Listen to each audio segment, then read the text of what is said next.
우선 이 좋은 시간에 별 내용도 없는 것입니다만은 저한테 2시간 이렇게 시간을 내주고 또 이제 관심 있는 분들이 이렇게 모여주셔서 제가 생각하고 하는 것을 전할 수 있게 돼서 오히려 제가 대단히 고맙게 생각합니다. 혹시 그 내용이 생각보다 부실하더라도 이해해 주시기 바라고, 제가 일방적으로 무슨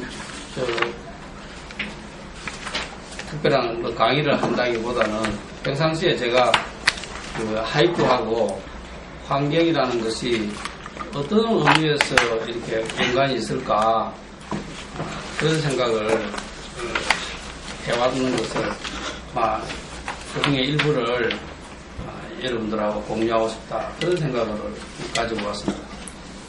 우선에 하이쿠가 뭐다 하는 것을 대부분들이 그냥 기본적인 것은 알고 계시리라 봅니다만은 하이쿠를 사전적으로 보면 한 줄 내지 2줄로 이렇게 설명이 되어 있는데 제가 한 35년간 사실은 하이쿠를 했습니다. 정확하게 1975년도에 대학에 들어가서 대학 2학년 때 76년도에 하이쿠를 알게 되었으니까 한 35년간 했는데 아직 분해해가지고 완전히는 모르겠습니다만은 그래도 제가 생각할 때 일본을 이해하는 데에 여러 가지 요소가 있을 수 있는데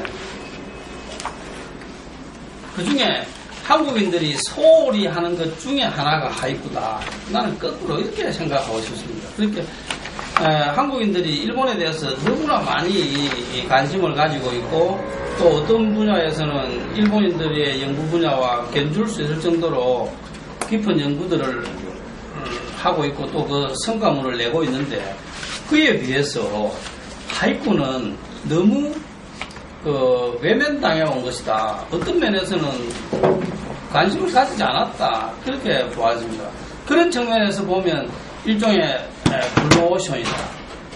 쉽게 이야기하면 한국인들이 지금 가바다 야스나리라든지 아쿠다가와라든지 나츠메 소세키라든지 그런 사람 연구한다고 뛰어들면 아마 그 사람 일생 동안 나무 얘기만 핥다가 끝날 겁니다. 그런 사람들의 연구 성과물은 트럭으로도 몇 트럭씩 나온단 말이에요. 근데 이 하이쿠에 관한 그 연구 성과물은 한국에서 몇 트럭은 그냥 제가 다 담으려고 하니까 내 가방에 다 들어가고도 가방에 여유가 있을 정도로 없다 이런 얘기죠. 그러니까 지금 뛰어들면 좋은 성과를 낼 수 있는 그런 블루오션이다 이렇게 생각합니다.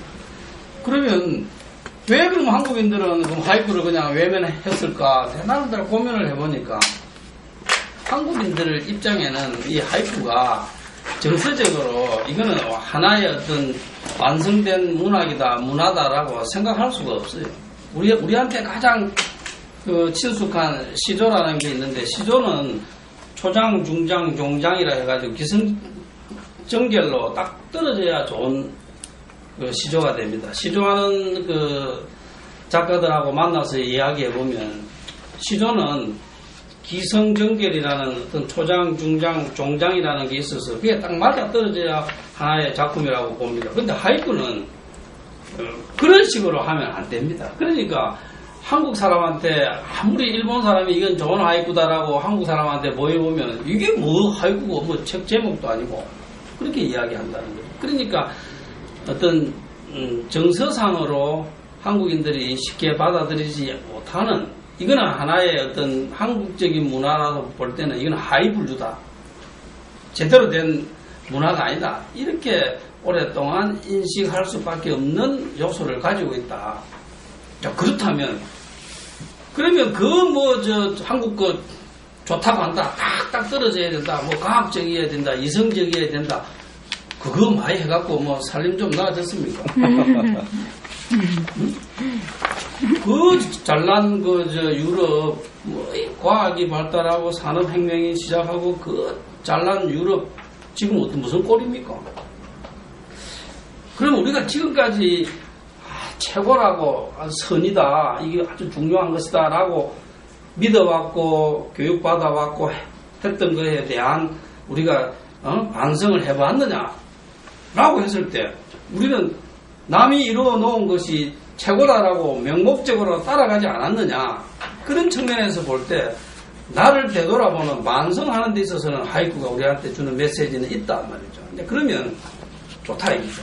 한국인들 입장에서 볼 때 이거는 뭐 문학도 아니고 문화도 아니고 뭐 아주 하이 분류다, 막 인정하죠 이게. 그러면 반성한다는 측면에서 볼 때는 이것이 주는 메시지는 한 번 정도는 우리가 검토해 볼 가치가 있다. 그런 측면에서 오늘 1시간 한 50분, 2시간 정도 얘기가 이어질 것 같습니다. 우선에 이 자료는 조선일보에서 보도가 된 겁니다. 조선일보에 보도가 된 건데 일본 문화가 세계화된 게 900개가 넘습니다. 정확하게 몇 개냐고 말하면 계속해서 만들어지고 일본은 자기 문화를 국제화하기 위해서 엄청 노력을 하기 때문에 900개가 넘는다라고 하는 것은 어디가 기준이냐면 영국에서 나오는 옥스퍼드 잉글리시 딕셔너리라고 하는 것이 세계 사전 중에서 사전 내 사전입니다. 거기에서 말하는 것이 모든 것을 정답이라고 생각하거든요. 거기에 단어가 실리는데 표제어로서, 그러니까 설명문에 들어가는 단어가 아니고 하나의 표제어로서 미다시고라고 그러죠. 실려있는 단어를 전부 할 일 없는 사람이 국적별로 분류를 해보니까 일본 거는 900개가 넘고 한국 거는 12개예요. 그래서 그걸 기준으로 했을 때 일본 문화가 국제화된 것, 적어도 세계인들이 보는 권위 있는 영어 사전에 표제어로서 실렸다라고 하면 그것은 이미 하나의 문화로서 인정한다고 한다면 일본은 900개가 넘는다. 그럼 우리는 12개란 말이죠. 그 안에 하이쿠가 들어있단 말이죠. 그러면 그걸 또 다시 랭킹을 매겨봤을 때 하이쿠가 몇이냐면 11위예요. 그런데 우리나라 사람한테 이걸 세계인이 아니라 한국인들한테 이걸 적용한다 그러면 하이쿠는 아마 저 밑으로 내려갈 거죠. 그러면 10위가 뭐냐 하면 서모예요. 서모. 그 다음에 하이쿠 다음으로 있는 것 중에 우리가 알만한 게 라면이라든지, 그 다음에 뭐 기모노라든지, 뭐 소바 이런 것들은 한국인들한테 아주 친숙한 건데 이런 것들도 하이쿠보다 밑에 있다는 거죠. 그러면 우리 여기서 생각해 볼 게, 세계인들은 하이쿠를 우리 한국인보다는 훨씬 많이 인식하고 있구나 하는 것은 틀림없다는 것을 우리 여기서 알 수 있단 말이죠. 자, 우리가 어쨌든 국제화, 세계화 이런 말을 하는데 이 하이쿠를 이해하지 않고 일본을 이해한다라고 하는 것은 뭔가 좀 부족하지 않겠나. 그런 의미에서 하이쿠를 공부한다고 하는 것은 하나의 의미 있는 시간이 될 수 있다. 그런 것 때문에 내가 이걸 여러분들한테 카피를 한 겁니다. 자, 그러면 이 자료, 원래 메인 자료를 한번 보도록 하겠습니다.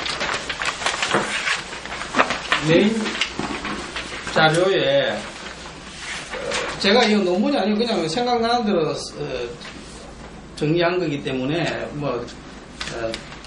어떤 체계적인 내용은 아닙니다. 그때 어떤 부분이 필요한 부분만 본인들이 이용하면 됩니다. 첫 번째, 일본인에게 자연이란 뭔가, 한국인한테도 자연이라는 것이 뭔가 이걸 생각해 볼 때 사람에 따라 다 생각들이 다르겠습니다만 한국인보다는 평균적으로 일본인들이 자연에 대한 관심이 많고 자연에 대한 변화에 대해서 민감하고 하는 것은 틀림없는 것 같습니다. 한국인들도 자연으로 돌아가자, 아이고 나 은퇴하면 막 저 시골 가 살아야지 이런 생각들을 다 하면서도 실천하는 사람이 그리 많지 않단 말이에요.